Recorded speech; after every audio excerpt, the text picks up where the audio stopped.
Digging Stone. I'm glad you showed up. What's up? Well, I'm heading home today, and I thought I'd stop by and say goodbye.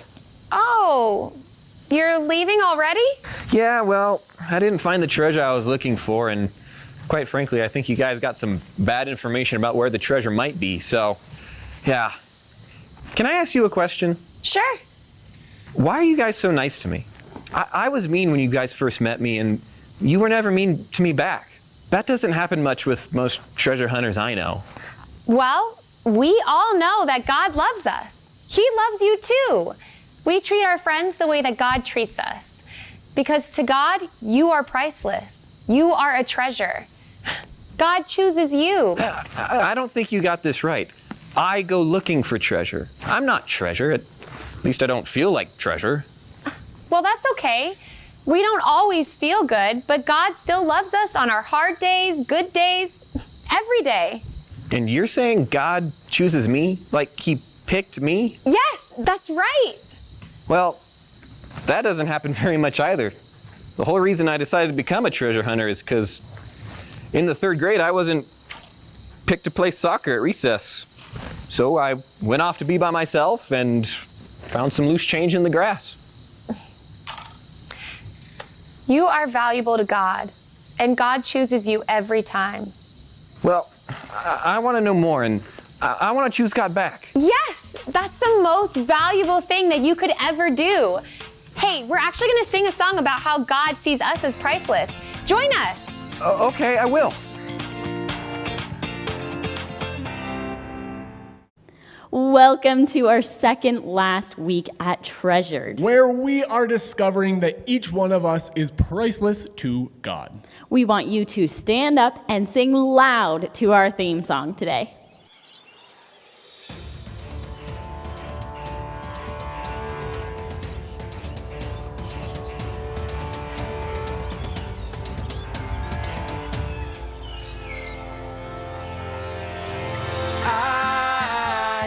Priceless treasure.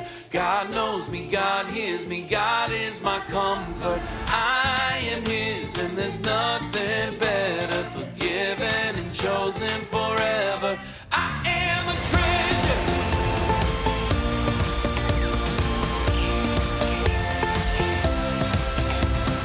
I am a priceless treasure. God knows me, God hears me, God is my comfort.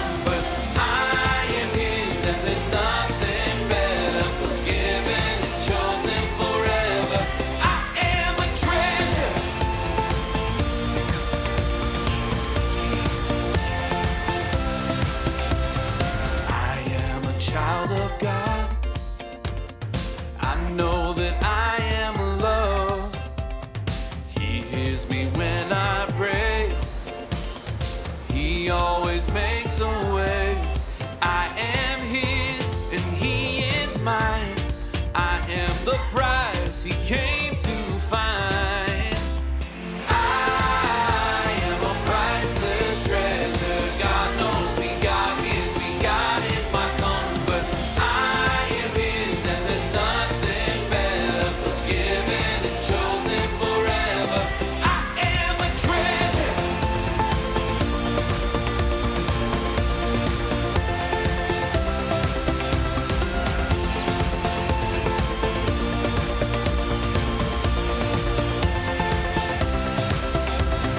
I am a child of God. I know that I am loved. He hears me when I pray. He always makes a way.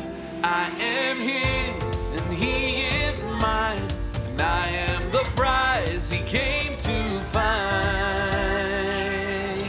I am a priceless treasure. God knows me, God hears me, God is my comfort.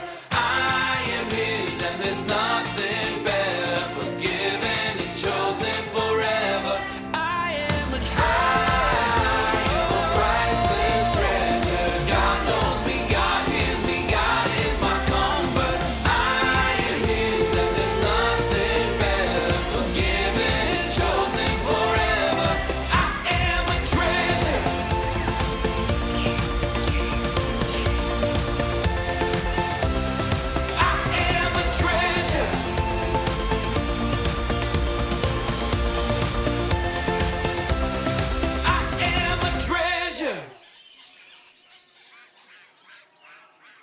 at least we always know that we are loved by God and are priceless to Him. We've learned about a lot of things at VBS this summer. On day 1, we met Pogo. He helped us remember that God knows you. On day 2, we met Ruby, a noisy little bird who helps us remember that God hears you. On day 3, we met Wilder. This cuddly critter helps us remember God comforts you. Last week, we met Grace, a beautiful butterfly. Grace helps us remember that God forgives you. Well, we have one last Bible buddy to meet today. Let's see who it is and what we should remember this week. Are you ready for the rest of the quest? Welcome back to another day of adventure. Meet Raymond. You probably think you know what animal he is, but everyone gets this wrong. Alligator? Crocodile? Nope. Raymond is a caiman, kin to those bigger guys. You might say he's greater than a gator with crocodile style. Here's a quick family tree.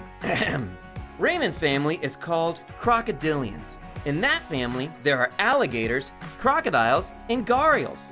Sort of like the way you have aunts, uncles, cousins, second cousins, you get the idea. Of course, there are different kinds of crocodiles, alligators, and gharials. And he's right there, under the alligator branch. Got it? One way to tell them apart is by where they live. Caimans like the warm, tropical water found in rivers or swamps in Central and South America. Raymond prefers his water fresh, but some of his caiman cousins like salt water. Usually, they're pretty quiet. After all, he can't be too noisy or he'd scare away his dinner. But sometimes, Raymond needs to give a shout out to his buddies. Raymond's lungs fill up so much that the water on his back vibrates. We're not saying he's lazy, but he does spend most of his day just basking in the sun. Oh, time for another nap.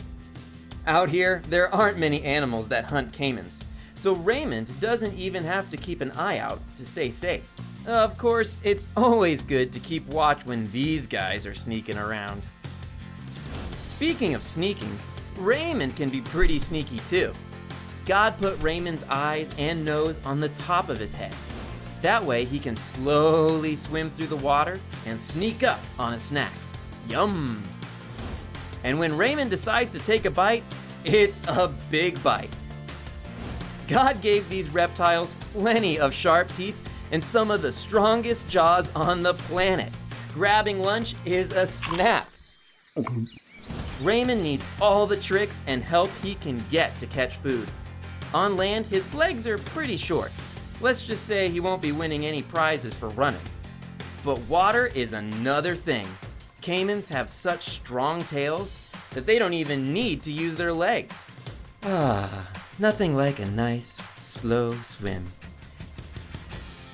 God gave Raymond all kinds of ways to blend in and camouflage, so he stays safe and eats the food he needs to grow. For Raymond the caiman, blending in and going unnoticed is a good thing. But for people, I think it's kind of different. Most of the time, you don't like just blending into the crowd. You like it when people see you and choose you for something. It feels good when someone knows your name and wants you for a friend. Well, I have golden news for you. God chooses you. You're a treasure. In the Bible, God has this message for his family. I have called you by name. You are mine. To God, you don't blend into the crowd. You're special, amazing, unique, awesome. God has important plans just for you. God chooses you. You are treasured.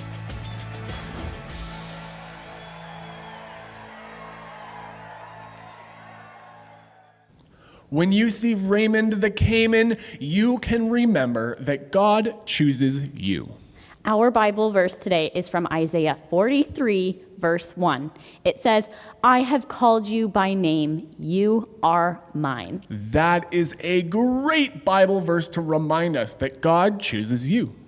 All week, we've been learning about God's love for you. Isn't it amazing to think about how special you are to God? Knowing that makes my day better, no matter what else is happening. And I hope that you'll always remember what you learned about how God treasures you. We've met our friend Raymond the Cayman. One thing I notice about him is that he blends right in with the plants and trees and grass. That's called camouflage. When an animal is camouflaged, that means God designed it to blend in with its habitat to protect it. Let me show you a few. It's amazing how well critters can hide when they're camouflaged. God knew some animals needed to blend in for safety.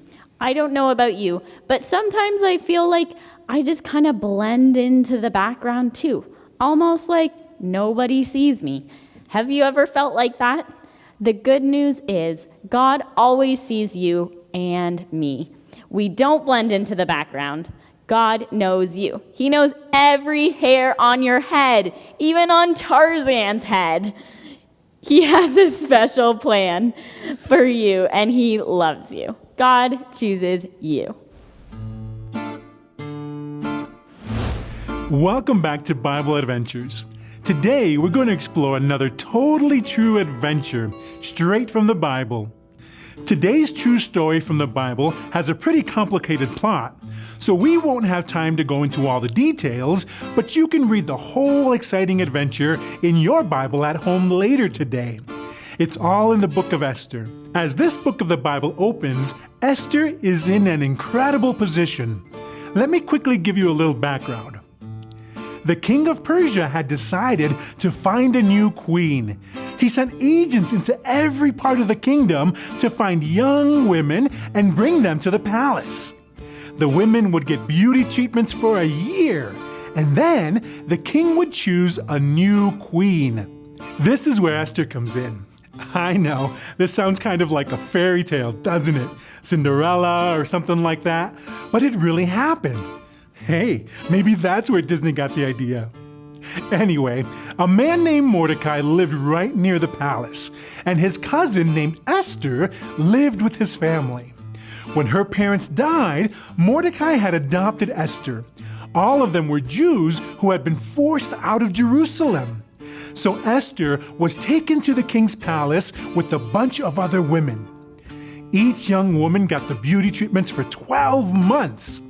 Well, after a year, the king set the royal crown on Esther's head and chose her as the queen. Oh my, I didn't expect anyone to be here. Excuse me, but who are you? And how did you get into the royal palace? Hi, Esther. We were just talking about you. Oh, really? But who are you? Are you friends? Oh, I hope you're friends. I could really use some friends right now. Yes, Esther, we're your friends. We believe in the one true God, just like you do. Shh! Not so loud! Shh! Yes, it's true. I am a Jew, and I do believe in God, but, well, my cousin Mordecai advised me not to tell anyone at the palace that I'm a Jew, and Mordecai's always helped me, so I did what he said. You know, friends, Esther has Mordecai and her family to help her do the right thing. Right now, say the name of a family member who helps you do the right thing. I'm so glad you have family members who will help you out, and I'm so glad you're my new friends. Will you help me out? What's going on? I'm in a real spot. There's this awful man, Haman. He's a powerful advisor to the king, and, well, Haman decided that everyone in the kingdom should bow down when he passed by, but Mordecai refused. Of course, Mordecai would only bow before God, not silly old Haman. That makes sense. But that made Haman really mad. Haman knows that Mordecai is a Jew, so Haman told the king that there's this troublesome group of people who won't follow the king's rules. He meant the Jews, of course. So he convinced the king to kill all the Jews. That's horrible.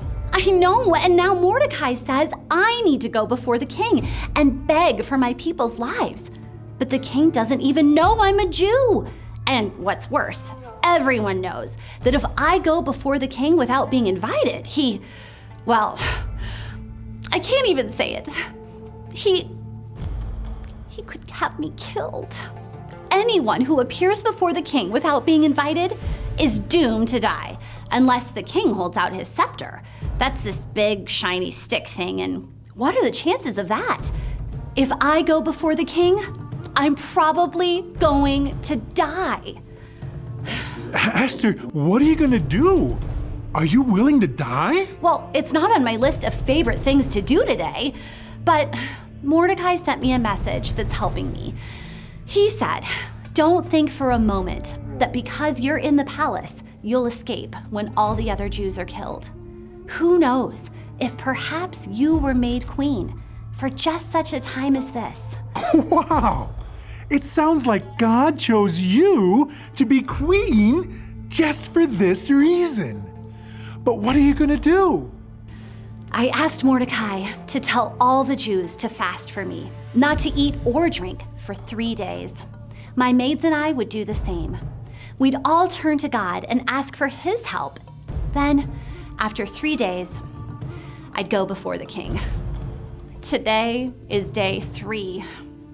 The time has come. My new friends, will you help me? Friends, what do you think? Can we help Esther? If the king doesn't kill me right away when I go before him, and that's a big if, I'm going to ask the king and Haman to come to a banquet that I prepare. At the banquet, I'll let the king know of Haman's plot, and I'll tell the king that I'm a Jew. Well, how can we help? Well, just in case it all goes well, you could help prepare the banquet. Just grab a snack wherever you are, some fruit snacks, crackers, or a bit of cereal. My servants here will be getting a feast ready, so you can join in.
He's in the throne room.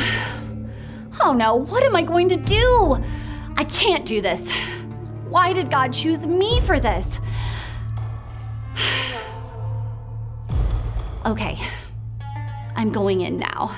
Esther, God chose you for this job. He'll help you, and we can help you too. Let's call out some encouragement to Esther. Call out some encouragement to Esther right where you are. I know you can do it. God is with you.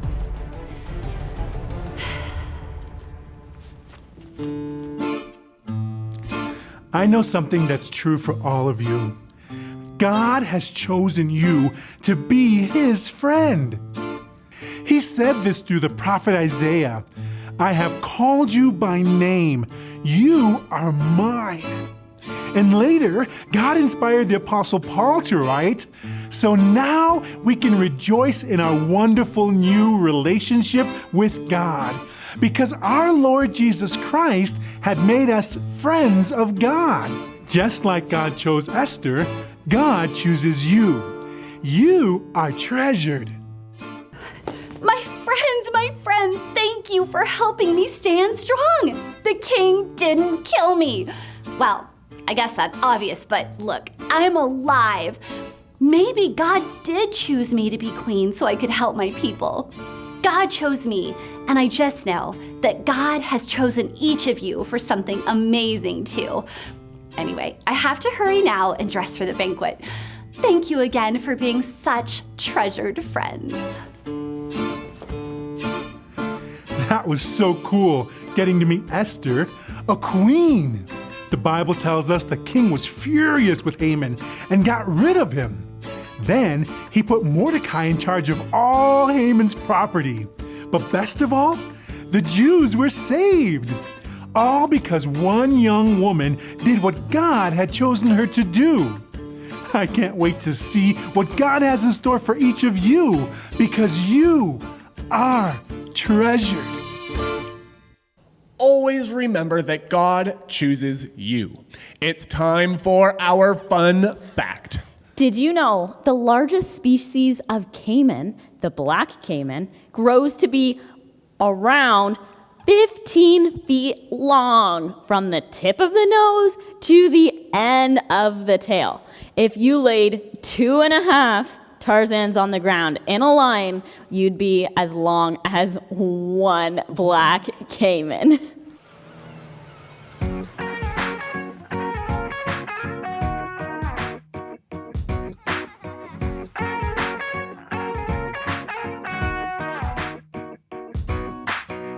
There have been times my heart was sad. I felt like everything was bad. But God sent me a friend I could talk to, who had been through some really hard things too. They shared with me this simple fact: He comforts us. He comforts us. So we can comfort others the same way He does. He comforts us. He comforts us. So we can comfort others the same way He does. Oh, oh, oh. Oh, oh, oh.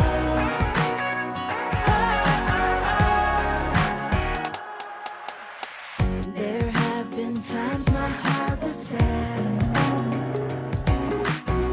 and I felt like everything was bad. But God sent me a friend I could talk to, who had been through some really hard things too. They shared with me this simple fact: He comforts us. He comforts us. So we can comfort others the same way He does. He comforts us. He comforts us. So we can comfort others the same way He does. Oh, oh, oh.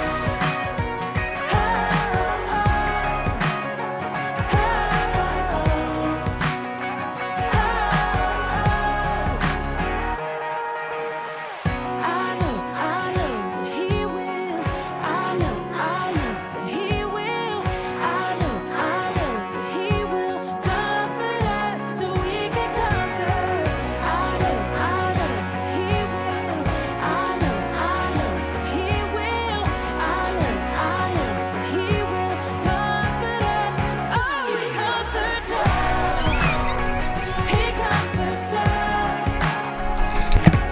So we can comfort others the same way He does. He comforts us.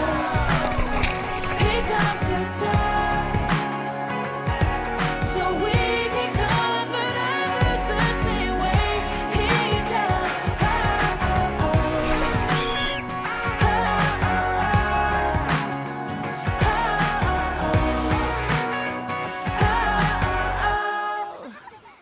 All right, it's that time where we get to get out our packages for week 8.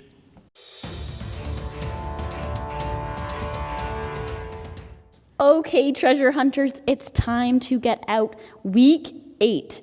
Now, this might be tricky to find because the label is kind of hidden away, but this is what we're looking for. a treasure chest.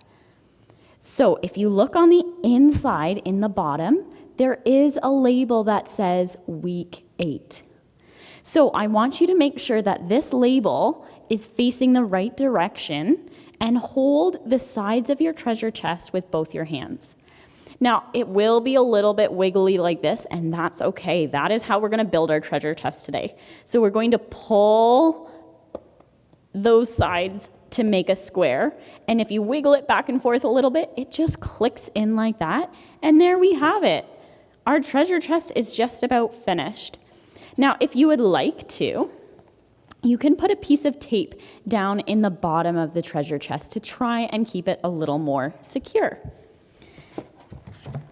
Grab that tape out of your package, get a nice long piece, and we're going to stick it on the inside where you can see some of the lines go together. This is really hard to show you on the camera, but inside there, right where those lines are, is where we want to tape it down.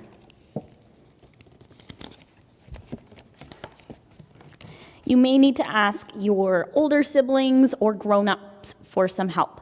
But there we go. Our treasure box or treasure chest is nice and secure now. So we're going to fold the top. But first, we're going to punch out these little tiny guys on the side.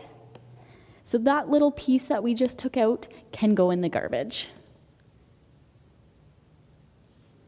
Flip it around to the other one, and again, we're going to take that tiny little piece on the end out. So punch it out with those fingers, and that little tiny piece can go in the garbage.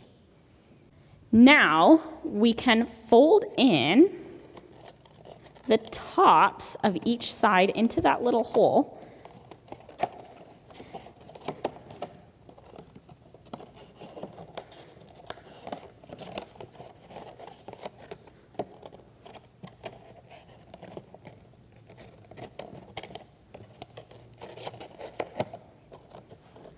And there we have it. Our own treasure chest. It has a little handle that we can take with us. So if you ever find something that means something really special to you, maybe it's just a little rock you found on the ground that means something to you, you can put it in your treasure box because that is a treasure to you. Maybe you have a nice little bracelet that you don't want to lose. Keeping it in a nice little box will help you always remember it and keep it treasured, just like how God treasures us. Now it's time to get out our at-home activity book and flip to week 8. We have a coloring page of our Bible buddy Raymond today, but we also have some treasure hunts that you can choose from. This one is an indoor scavenger hunt. If you flip to the other side, there is a backyard scavenger hunt, which could be fun. Make sure you ask your grown-ups before you head outside. There's also a neighborhood scavenger hunt, which is something fun you could do with your family if you're out for a walk in the community. Now there's also more. There's an alphabet one, or there's a blank page here for you to make your own alphabet scavenger hunt and see if you can find all the things that you were able to write down. That is it for today. Be sure to check your email and send us your Spotlight VBS pictures. That is our last week of Spotlight VBS. It's actually our last week of all of our virtual VBS next week. So until we see you next week, have an awesome day.